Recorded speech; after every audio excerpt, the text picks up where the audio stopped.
बिहार के नेता प्रतिपक्ष तेजस्वी यादव ने 5 देश रत्न मार्ग वाला सरकारी बंगला खाली कर दिया है। सम्राट चौधरी दशहरे के बाद वहां शिफ्ट होंगे, लेकिन खबर ये नहीं है। खबर ये है कि उन पर आरोप है कि वो कीमती सामान उखाड़ कर ले गए।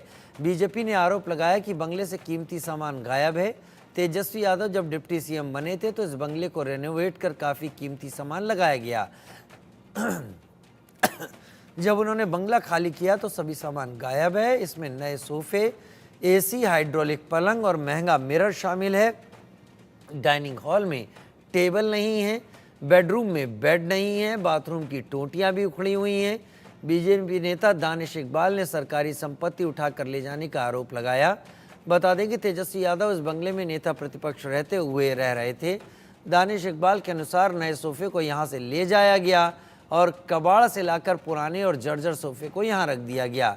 साथ ही ये भी बता दें कि बिहार के नए डिप्टी सीएम सम्राट चौधरी को ये बंगला आवंटित हुआ है। वे दशहरे के बाद इसमें शिफ्ट होंगे।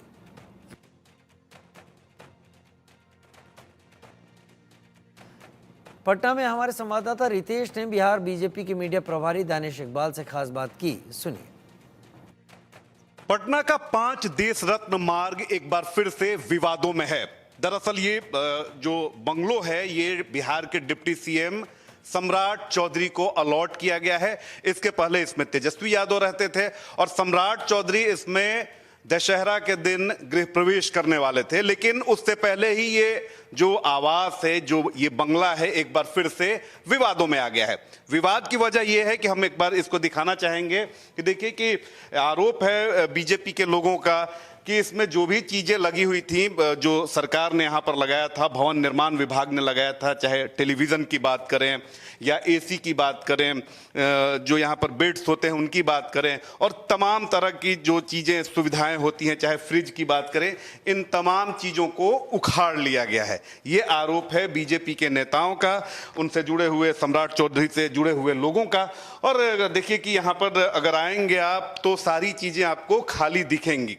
सिर्फ अगर देखेंगे तो कुछ एक फर्नीचर्स हैं यहाँ पर, बाकी सारी चीजें जो हैं वो आपको खाली ही खाली दिखेंगी। जहां भी हम जा रहे हैं वहां पर तमाम चीजें खाली दिख रही हैं। यहां तक आरोप है नेताओं का कि सीमेंट और प्लास्टर तक उखाड़ दिए गए हैं। तो देखिए कि यहाँ पर एक रूम है और ये भी देखिए कि वहाँ पर अगर दिखाएं अभिषेक तो सीलिंग फैन उखाड़ लिया गया है। और देखिए कि ये यहाँ पर जो प्लास्टर होते हैं, जो पेंट होते हैं, उसे भी उखाड़ा गया है। अब ऐसा आरोप है और ये आरोप क्यों लग रहा है? और ऐसा नहीं है कि ये जो बंगलो है ये पहली बार विवाद में आ रहा है। इसके पहले भी ये बंगला जो है विवाद में आ चुका है। जब तत्कालीन डिप्टी सीएम थे सुशील मोदी, उन्होंने भी इसी तरह के आरोप लगाए थे तेजस्वी यादव पर। दानिश इकबाल बीजेपी के बड़े नेता हैं बिहार बीजेपी के, क्या आरोप है? फिर से ये बंगलो जो है वो सुर्खियों में आ चुका है। आरोप नहीं, हकीकत है। जब हम इस बंगले में आए, इस आवास में आए, तो जो एक आवास के अंदर जो बेसिक चीज़ें होती हैं वो यहाँ पे नदारत थी, वो यहाँ से गायब थी। जैसा कि आप सबको मालूम है, तेजस्वी यादव जी ने इस बंगले को अभी रिसेंटली खाली किया है और सम्राट चौधरी जी जो माननीय उप मुख्यमंत्री हैं उनको ये आवंटित हुआ है। उनको यहाँ इसी दशहरे के शुभ अवसर पर शिफ्ट होना है इस आवास पे। तो जब हम लोग यहाँ पे आए तो आप बेडरूम में खड़े हैं, हम लोग यहाँ पे इस बेडरूम को देखिए। बेड रूम के अंदर ये जो वॉल है बेड का, वो वॉल दिख रहा है, साइड टेबल दिख रहा है, लेकिन यहाँ पे जो हाइड्रोलिक जो बेड था वो यहाँ से तेजस्वी यादव जी द्वारा ले जाया गया है। इस रूम के अंदर एक भी आपको फर्नीचर, चेयर, सोफा कुछ नहीं दिख रहा है, पूरा रूम खाली है। सब कुछ वो यहाँ से ले गए हैं।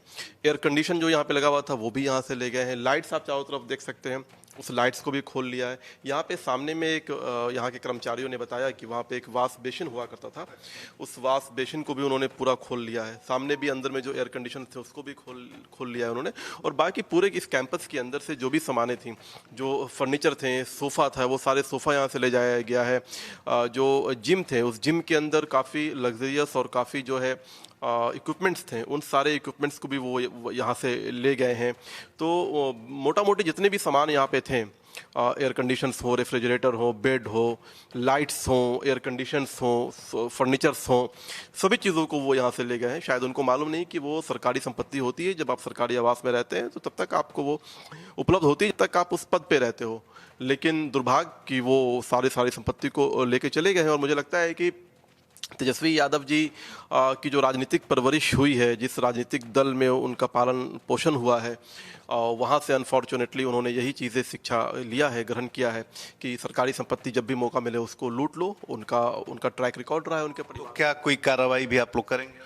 कार्रवाई तो विभाग करेगी, विभाग नोटिस देगा, विभाग उनसे पूछेगा कि जो सामान यहाँ पे भवन की तरफ से, जो निर्माण भवन जो है वो इसको देख रेख करता है, वो यहाँ पे सामान लगवाता है, तो वो जो सामान गायब है उसकी पूरी सूची उनके पास से, और उनके जो अधिकारी हैं, कर्मचारी हैं, उन्होंने पुष्टि की है कि यहाँ पे जो सामान था, जो सरकारी पैसे से लगाए गए थे, जो भवन निर्माण के विभाग के माध्यम से लगाए गए थे, वो सारे सामान की एक सूची बनाई गई है जो यहाँ से गायब है। बहुत बहुत धन्यवाद। तो देखिए कि अब हम दिखाने की कोशिश करेंगे कि क्या कुछ गायब हुआ है। देखिए कि यहाँ पर दानिश जी जो हैं बीजेपी के नेता, उनका कहना है कि वॉश बेसिन था यहाँ पर, और देखिए यहाँ पर दिख भी रहा है, ये पाइप है, वॉश बेसिन का जो आउटलेट पाइप होता है वो तो दिख रहा है, लेकिन वॉश बेसिन कहीं नहीं दिख रहा है। तो हम पड़ताल अपनी तरफ से भी करते हैं कि इसमें कितनी सच्चाई है। तो देखिए कि इन्होंने कहा कि ये जो एक रूम है स्टाफ के लिए, यहाँ भी एसी था और एसी को उखाड़ लिया गया है। तो देखिए कि ये एक खिड़की तो दिख रही है और यहाँ पर एसी नहीं दिख पा रहा है।